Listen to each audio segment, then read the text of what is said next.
미국 연방준비제도의 대표적 매파 위원이 금리 인하 가능성에 대해 언급했습니다.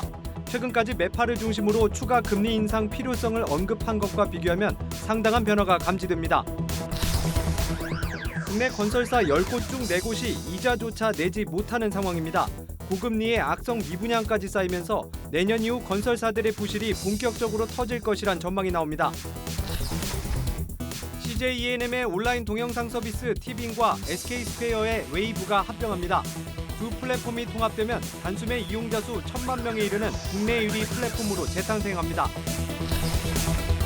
은행권에서 연말까지 가계대출 중도상환 수수료를 받지 않기로 했습니다. 면제 대상은 본인 돈으로 대출을 갚거나 다른 은행 상품으로 갈아타는 경우입니다.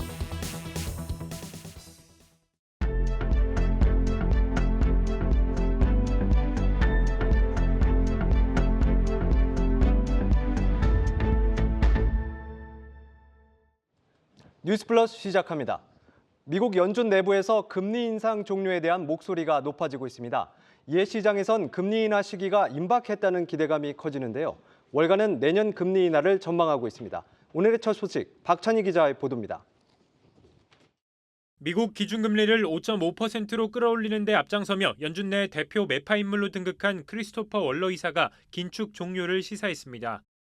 월러 이사는 현재 연준의 통화 정책이 물가 상승률을 목표치인 2%로 되돌리고 있다며 추가 금리 인상이 필요하지 않다고 말했습니다. 금리 인하에 대해선 물가 목표치까지 갈 길이 남아있기 때문에 시기상조라고 밝혔지만 채권 시장은 긴축 종료 기대감에 먼저 움직였습니다. 한 달 전만 해도 추가 금리 인상 우려에 5%를 넘겼던 미국의 10년물 국채금리는 4.3% 선까지 하락해 2달여 만에 최저치를 기록했습니다. And inflation almost at 2%, not exactly there, but being pressured down. I think we're in a good position in terms of the U.S. economy for what we have in store for us in 2024. So optimistic as we approach the end of the year. 시장에선 금리 인상 종료를 확신할 뿐 아니라 금리 인하 시점도 앞당겨질 것이란 기대감이 커졌습니다. 12월과 1월 FOMC에서 기준금리가 동결될 가능성은 96%에 달했고 내년 3월에 금리가 내려갈 것이란 전망은 40%로 하루 만에 20%포인트나 올랐습니다. 증시 낙관론에 힘을 보탤 조기 금리 인하 가능성에 월가 전문가들도 주목하기 시작했습니다. That the Federal Reserve is going to stop increasing interest rates, and there is potential. Now you're seeing it being priced in the markets that there could be even a cut of interest rates in mid-2024. 뱅크 오브 아메리카는 내년에 미국을 비롯해 전 세계 중앙은행들이 성공적으로 연착륙을 달성할 것이라며 기준금리가 인하될 것으로 전망했습니다. 한국경제TV 박찬유입니다. 올해 내야 할 종합부동산세 고지서 발송이 시작된 가운데 지난해보다 세부담이 크게 줄었다는 반응이 많습니다. 종부세 기준인 주택 공시가격이 역대 최대폭으로 하락한 데다 공제 규모는 확대했기 때문인데요. 서울 강남의 아파트 한 채를 가졌어도 고지서조차 받지 않는 집주인이 많아졌습니다. 전민정 기자입니다. 지난 23일부터 발송되기 시작한 종합부동산세 고지서. 지난해처럼 세금 폭탄을 맞을까 노심초사하며 고지서를 뜯어본 집주인들은 안도의 한숨을 내쉬었습니다. 한껏 가벼워진 종부세 부과 기준에 세부담이 크게 줄었기 때문입니다. 서울 개포 레미안 포레스트 전용 면적 60제곱미터를 보유한 김지연 씨. 작년엔 130만 원가량의 종부세를 냈지만 올해는 한 푼도 내지 않게 됐습니다. 종부세를 매길 때 기준이 되는 공시가격이 지난해 15억에서 올해 11억 원대로 떨어지면서 과세 대상에서 제외된 겁니다. 올해도 종부세를 당연히 내야 하는 줄 알았는데 안 내도 된다고 해서 부담이 줄었죠. 나중에 알고 보니 대상에서 빠져 고지조차 안 된 거였더라고요. 오늘 정부 발표에 따르면 올해 주택종부세 과세 인원은 지난해의 3분의 1 수준인 41만 2천 명. 78만 명이나 부동산 벌금을 피하게 되면서 1주택자 중 서울 주요 지역 아파트 집주인이거나 강남이더라도 부부 공동 명의일 경우 대거 종부세 부과 대상에서 제외됐습니다. 실제 서울 마포 레미안 프루지오와 부부 공동 명의의 강남 은마 아파트 한 채를 소유한 이들은 올해 종부세를 아예 내지 않아도 됩니다. 이렇듯 종부세 납부 대상자가 크게 줄어든 것은 아파트 등 공동주택 공시가격이 1년 전보다 20% 가까이 떨어진 영향이 컸습니다. 또 지난해 세법 개정으로 기본 공제액과 세율 등 종부세 기준이 대거 완화됐고 공정시장가액 비율도 법정 최저한도인 60% 수준으로 유지되면서 세부담이 대폭 줄어든 겁니다. 다만 종부세수는 지난해보다 2조 원가량 줄면서 정부 재정에는 부담이 커진 상황. 집 가진 사람에 대한 징벌적 세금이 아닌 고액 부동산 소유자에게 세부담이 분배될 수 있도록 미세 조정이 필요하다는 지적도 나옵니다. 주택은 좀 과도하게 세금을 걷는 걸로 좀 바뀌었는데 토지나 건물을 갖고 있는 개인들한테는 종부세가 거의 거치지 않거든요. 주택 외에 부동산 쪽으로 조금 확장하는 방안을 검토해 볼 수는 있을 것 같아요. 한국경제TV 전민정입니다.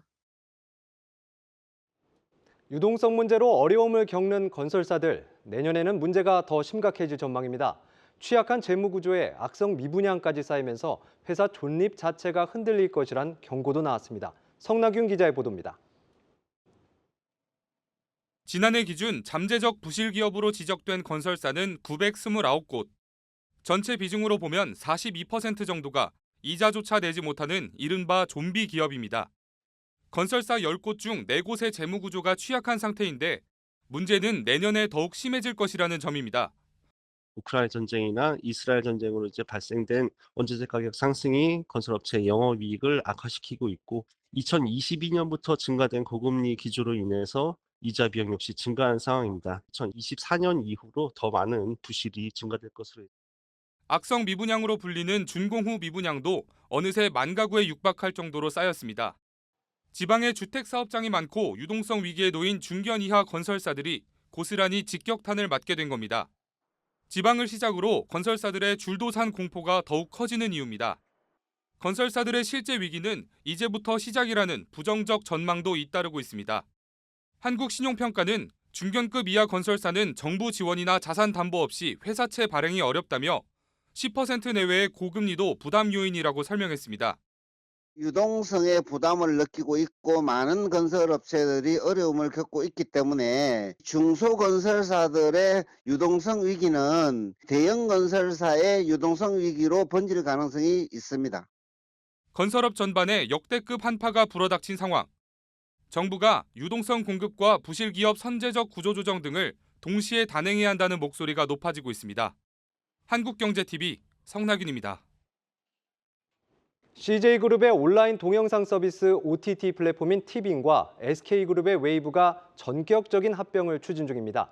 합병이 성사될 경우 이용자가 1,000만 명에 육박하게 돼 국내 시장을 놓고 글로벌 1위인 넷플릭스와 치열한 경쟁이 예상됩니다. 보도에 김예원 기자입니다. CJ E&M의 OTT 플랫폼인 티빙과 SK스퀘어의 웨이브가 합병을 추진 중입니다. 두 회사는 OTT 사업자로서 경쟁력 강화를 위해 전략적 제휴를 포함한 다양한 관점에서 협력 방안을 논의하고 있다고 밝혔습니다. CJ E&M이 합병법인 최대 주주에 오르고 SK스퀘어가 2대 주주에 오르는 구조로 이르면 다음 주 양해각서를 체결한다는 구체적인 시간표도 알려졌습니다. 업계 3위와 4위 간 합병 논의가 본격화된 것은 OTT 시장의 치열해진 경쟁이 그 배경입니다. 넷플릭스, 디즈니 플러스 등 글로벌 OTT들의 자본력과 쿠팡 플레이의 성장 속에 출혈 경쟁을 멈추고 대형화에 나서야 한다는 공감대가 형성된 걸로 보입니다. 티빙과 웨이브의 실적 악화도 합병 논의가 급물살을 탄 요인으로 분석됩니다. 경쟁사에 비해 이렇다 할 킬러 컨텐츠를 내놓지 못한 티빙과 웨이브는 올해 3분기까지 대규모 누적 적자를 기록하고 있습니다. 덩치를 키워 규모의 경제 효과를 노리는 전략으로 풀이됩니다. 오리지널 콘텐츠에 대한 투자라든지 제작 이런 것도 조금은 나아질 거라고 생각합니다. 비용을 줄이고 통합을 하고 콘텐츠를 좀 더 차별화하고 이런 효과들은 분명히 있고. 두 플랫폼의 월 이용자 수는 933만 명. 합병이 성사될 경우 월간 이용자 수 기준으로 넷플릭스에 이은 업계 2위, 초대형 OTT로 발돋움하게 됩니다. 다만 독점 여부를 판단할 공정거래위원회의 기업결합심사와 주요 주주 설득은 이번 합병의 남은 변수가 될 전망입니다. 한국경제TV 김예원입니다.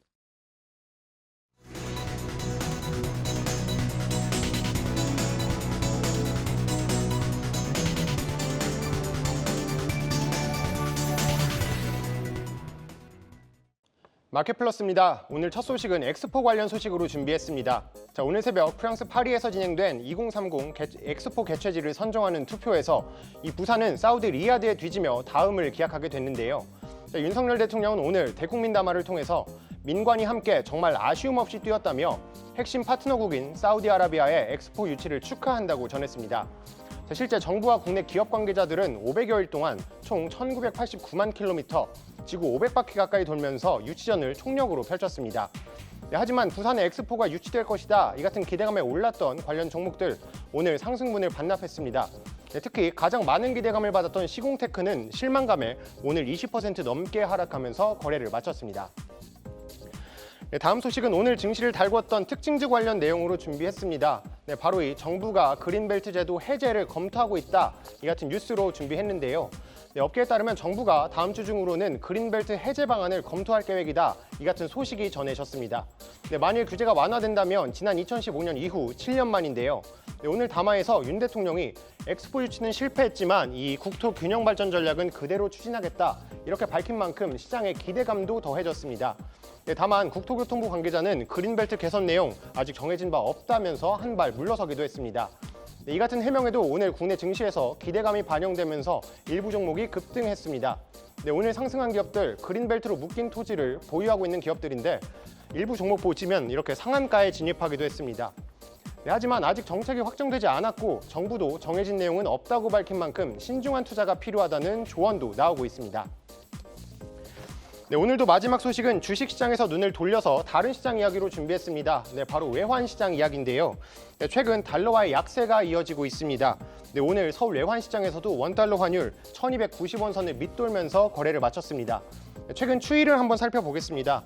네, 9월 말에 1360원 선까지 기록했었고 지난달에는 쭉 1350원 선을 유지하더니 보시는 것처럼 1300원 선 밑으로 내려왔습니다. 네, 이렇게 환율이 급격하게 내려앉으면서 외국인 자금 오히려 들어오고 있습니다. 네, 지난달 국내 주식시장에서 외국인은 이 3조 4천억 원어치를 팔아치웠는데 이번 달 들어서는 오히려 그보다 많은 3조 8천억 원가량을 순매수 중입니다. 네, 그럼 이 같은 분위기 언제까지 이어질까요? 네, 채권시장 관계자들은 보시는 것처럼 환율이 오를 것이란 기대감보다는 환율이 내려갈 것이다, 이런 응답이 더 많았습니다. 네, 오창섭 현대차증권 연구원도 네, 환율 방향성은 국내외 통화정책 그리고 경기 여건에 의해 결정될 것이다, 이렇게 말했는데요. 네, 다만 그러면서도 내년 상반기에 다시 달러화가 강세로 전환될 가능성 여전히 상존하고 있다, 이같이 밝혔습니다. 지금까지 마켓플러스 전해드렸습니다.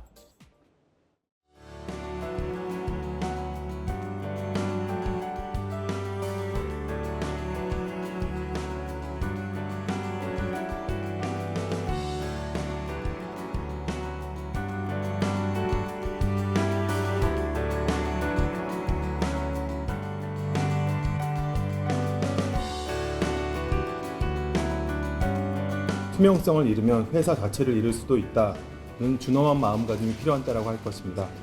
불건정, 불법 행위의 지속적인 단속과 부실회사 적시 퇴출을 통해서 자질 있고 능력 있는 회사가 인정받고 더욱 성장할 수 있는 경쟁적 시장 환경을 조성하겠습니다.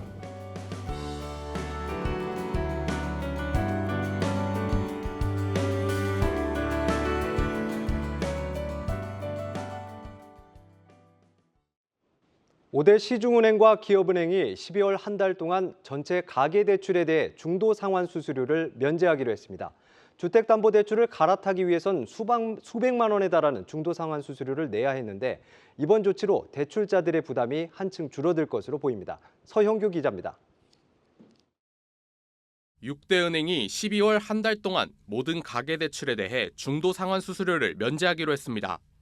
중도상환 수수료는 은행에서 돈을 빌린 고객이 대출일로부터 3년 이내에 대출금을 갚을 때 내야 하는 비용입니다. 예를 들어 40년 만기 주담대를 받은 고객이 1년이 지나 5억 원을 갚을 경우 약 467만 원의 중도상환 수수료를 내야 하지만 다음 달에는 이 비용이 전액 감면됩니다. 면제 대상은 대출자가 본인 돈으로 대출금을 갚거나 같은 은행의 다른 상품으로 갈아타는 경우에 한정됩니다. 가령 국민은행에서 변동금리형 주담대를 이용하는 고객이 국민은행 고정금리형 주담대로 갈아탈 경우 중도상환 수수료가 면제되지만 신한은행 주담대로 대환할 때는 중도상환 수수료를 내야 합니다. 대환이라는 거는 A은행에서 B은행으로 돈이 이동하는 거거든요. 그거는 이제 상환이 아니니까 중도상환 수수료가 면제되는 게 아니죠.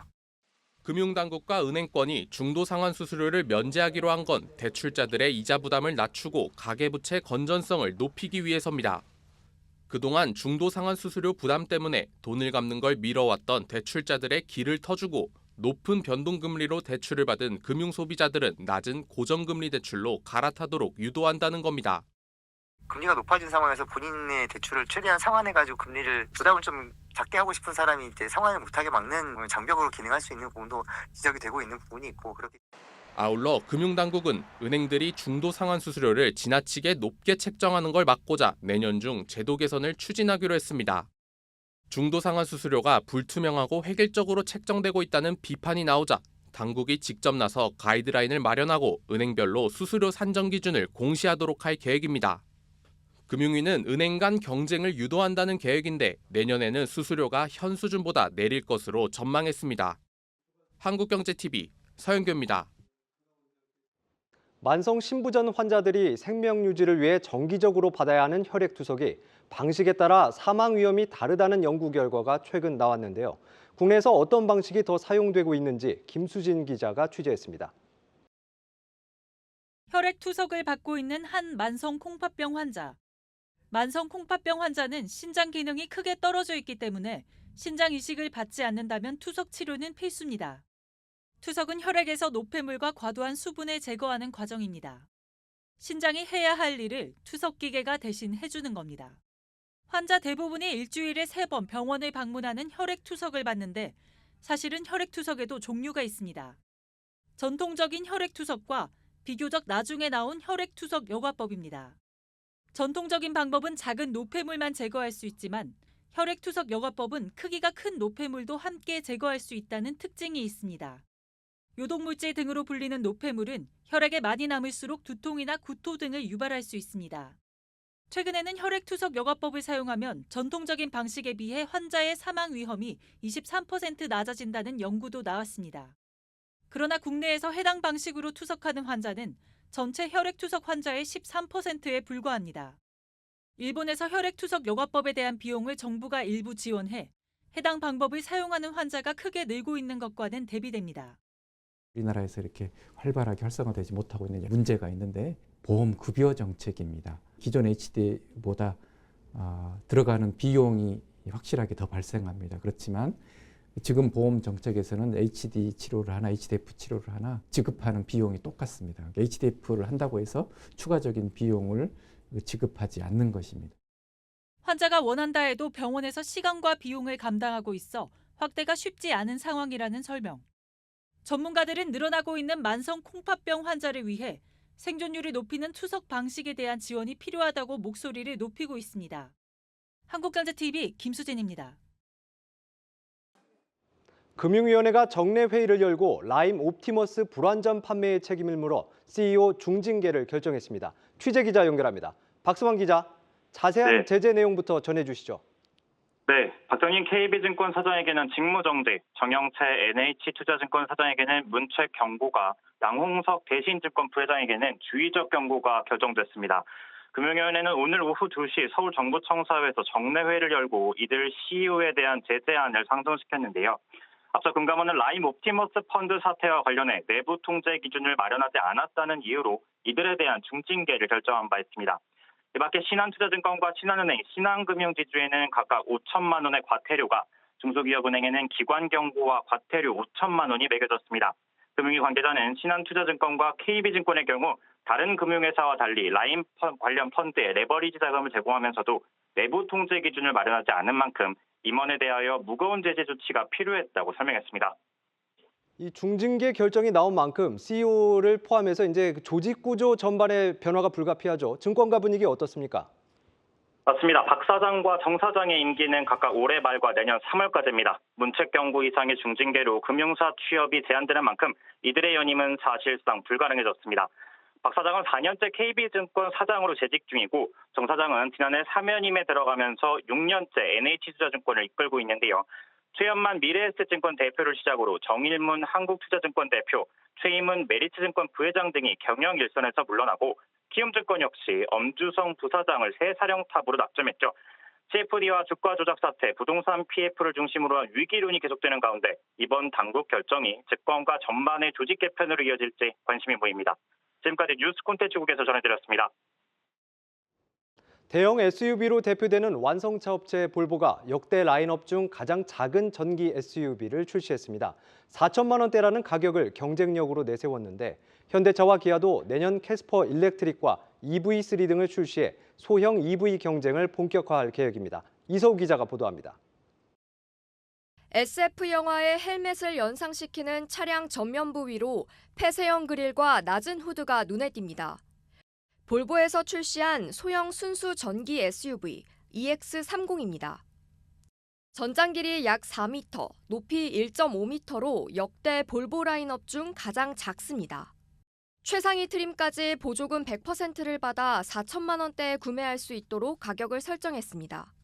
Even though smallest, this car represents one of the biggest business opportunities.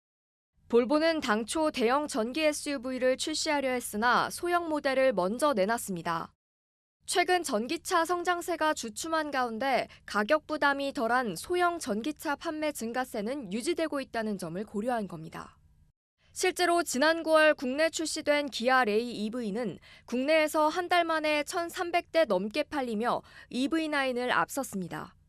배터리 전기차 시장이 성장을 하기 위해서는 결국은 그 대중화된 트림들이 승부에서 성공을 해야 되는데 소형 전기차 쪽으로 점점 시장이 확대되고 있습니다. 볼보의 가세로 국내 소형 전기차 시장은 내년 더 뜨거워질 전망입니다. 기아는 EV3와 EV4를 각각 내년 2분기, 4분기에 출시하며 라인업 확대에 나설 예정이고 현대차도 캐스퍼 일렉트릭을 내년 출시할 계획입니다. 한국경제TV 이서우입니다.